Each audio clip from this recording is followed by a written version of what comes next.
Petrol price को लेकर सरकार जो जनता के साथ स्कैम कर रही है ना, उसे जानकर आप हैरान रह जाओगे।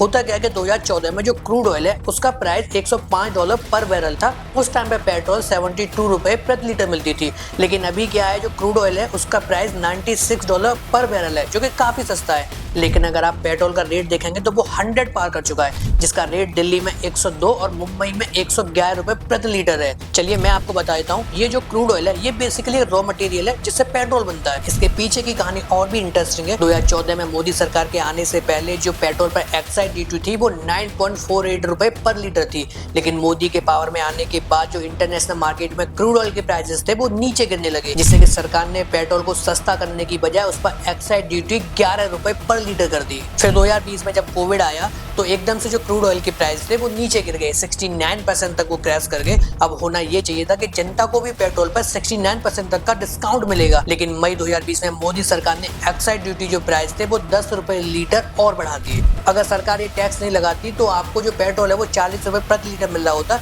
सरकार ने सस्ते दामों का जो बेनिफिट है वो जनता को नहीं दिया, उल्टा एक्साइज ड्यूटी बढ़ा करके उसे 32 रुपए पर लीटर कर दिया। फिर 2022 में रशिया और यूक्रेन की वॉर शुरू होती है।